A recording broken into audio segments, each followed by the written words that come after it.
Greetings and good day. Today we're going to be talking about getting into being a YouTuber for money and whether or not that's a good idea or not.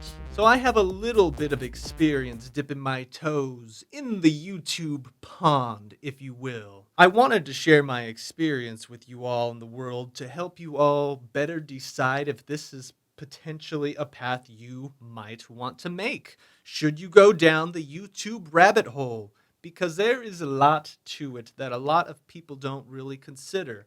And kind of considering these big decisions is an important first step in becoming a YouTuber, if that's what you're looking for. So, I've made a pros and cons list of just some ideas of things that I've thought about over the years dealing with this whole YouTube thing. So, let's start with the good first. Right on its face, getting into YouTube sounds wonderful because you are working for yourself. To me, that is probably the most important thing on this entire list. Being able to work for yourself is probably the most magical thing anyone could ever hope to want. Most people that I know and have seen do not enjoy their day-to-day jobs. Who wouldn't want to work for themselves? You don't have to listen to the boss yell at you. You don't have to listen to some weird rule that doesn't make sense to you. You don't have to go to a 12 o'clock meeting every Wednesday for 20 minutes, but you have to drive half an hour there to get there. You don't have to deal with any of that nonsense. Working for yourself is the bee's knees, and that should be the highest reason why you would want to get into YouTube. At least it's mine. Now, the bad side of that, it is a possibility when getting into YouTube that you won't make a dime. You won't make anything from YouTube. You have to hit the 1,000 subscriber mark, have a certain amount of watch hours. I don't know what it is right now, but you have to have a certain amount of all these statistics before YouTube can even consider you to become an ad partner and get into their program so you can get paid by YouTube by putting ads on your video. There is no guarantee that after you put in your blood, sweat, and tears to making all this content and video and all these thousands of hours spent into these videos, that people are going to watch your content, subscribe, you're going to hit that certain watch mark. There's no guarantee. YouTube doesn't owe you anything to put you in their algorithm and put you at the top of the list. There is a billion other people fighting to be on that same list, and that's something you kind of have to fight for in the YouTube world. It's a vicious world out there. There's so much content to fight in between. How do you get yourself seen? So that is a possibility that you actually won't make any money getting into YouTube. And that's where I'm at with YouTube specifically. I have started multiple channels. I have a different skit channel. I used to have a drumming channel. I had a gaming channel. And then I'm focusing everything pretty much now into this channel, the DiLeo channel. Point being is on all these channels, I've had a couple bumps of views going up, looking like things were going to rise. But that's not how it always works in YouTube. Just because one thing starts rising doesn't mean the others are going to start following. It could have just been a fluke. That's one of the tough realities you got to deal with YouTube. You got to find other ways of monetizing yourself other than just YouTube. All this negative talk about the bad is just so ooky gooky. We need to change the topic. Let's go back to one of the things on the good list, shall we? One of the other good things about YouTube that really caught my attention early on was being able to see the progress that you've made over the years.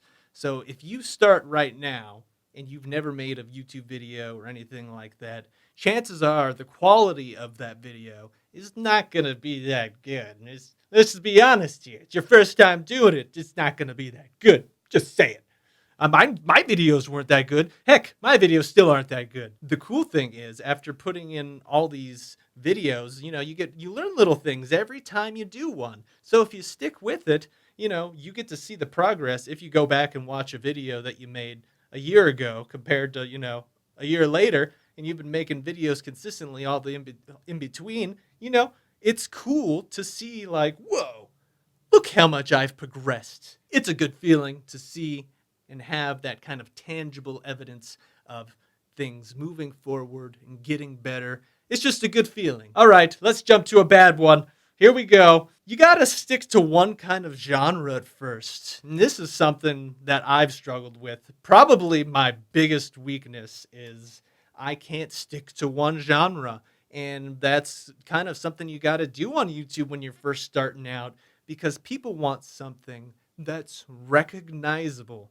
And for something to be recognizable, you have to keep on repeating the same kinds of ideas and things so it gets stuck in people's heads and they remember these things and they become familiar with these things. It makes them feel comfortable. Now, with me, it's really been hard to stick with one sort of thing. You know, one week I might be really into making music. Yeah, I play drums, I play guitar, I play keyboard. So switching between those instruments in itself is already kind of like, oh, I got to rewire my brain to be on this instrument. Maybe the next week I'm not even into doing music.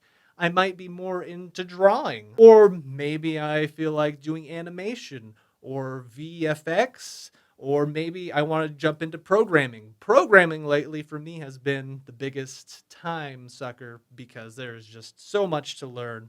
And building games with programming kind of uses all these knowledges. You got to know 3D, digital sculpting, animation, music, sound effects, audio. And just all this stuff kind of all plays together. So that's been taking up my time lately. But yeah, you got to stick with one sort of thing when you're starting out with YouTube. So if that's something you can do, you could just confine yourself to that one thing, then you might have a chance. You see, me, I couldn't be confined in here. It just kept on growing and expanding until I was everywhere. And now I'm all over the place. I'm making Trance Tuesday. I'm making funny skits on my other channel. I'm making music.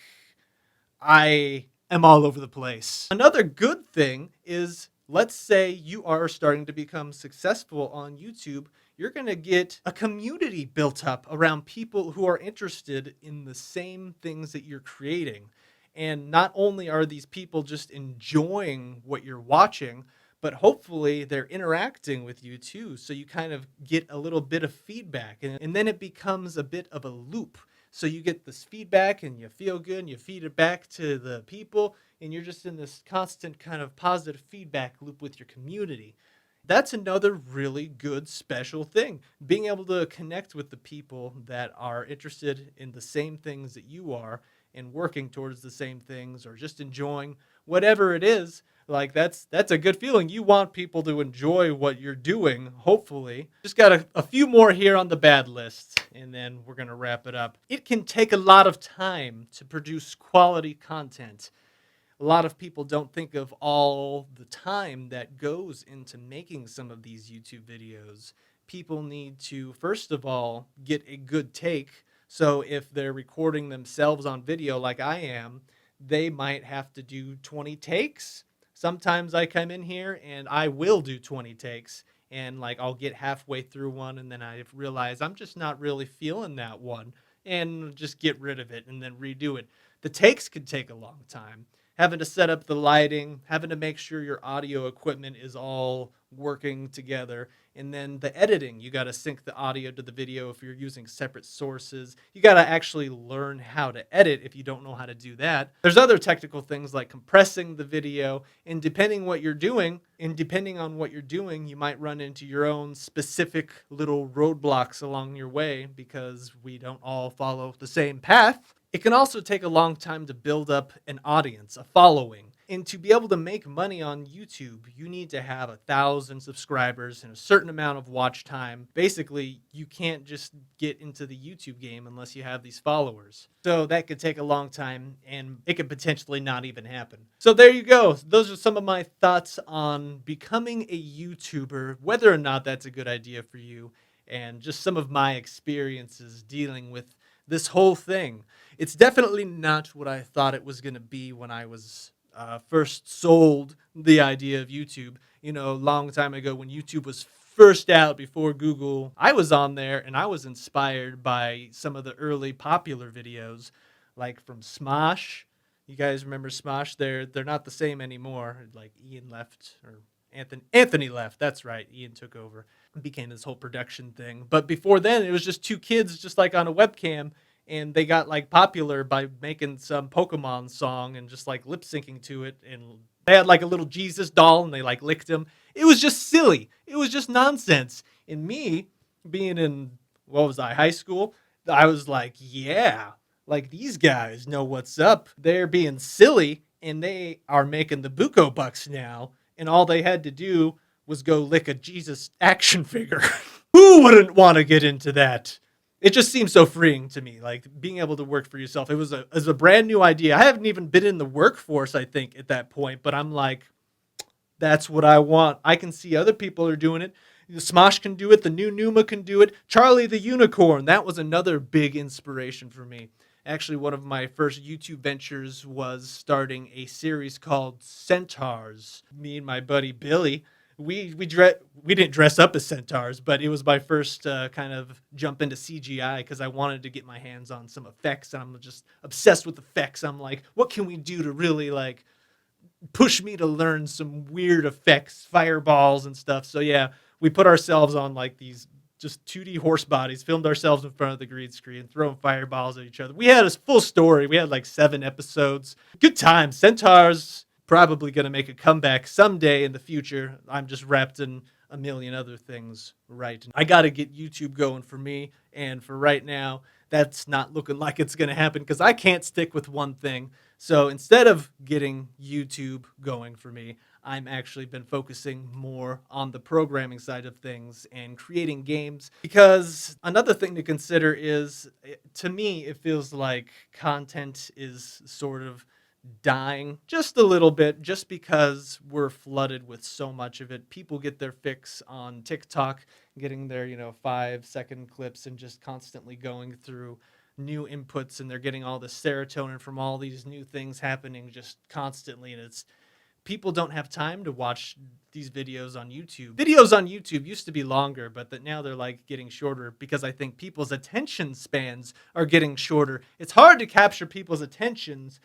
And for me, videos are fun. I love doing them, but they take a lot of time to create, especially something fun that I really would like to get into, like Centaurs. That took almost a year of editing for one of my episodes because I'm doing all this weird, fancy green screen stuff to make this crappy looking Centaur show. It was great. It was great. It was great. I hope if you get into YouTube, you heed some of these warnings. Again, this isn't meant to say don't get into YouTube. I probably should have prefaced that. If you feel inspired to get into YouTube, there are plenty of good reasons to do it, even if you don't make money, I think. I have enjoyed my time here on YouTube just because of all the goods that I've said before. I love seeing the progress of my videos, being inspired to push myself to keep on getting better at creating the things I'm interested in, even though the money isn't rolling in yet. We'll get there. You and me together. Join me on this YouTube quest if you dare, and I'll see you in the next video.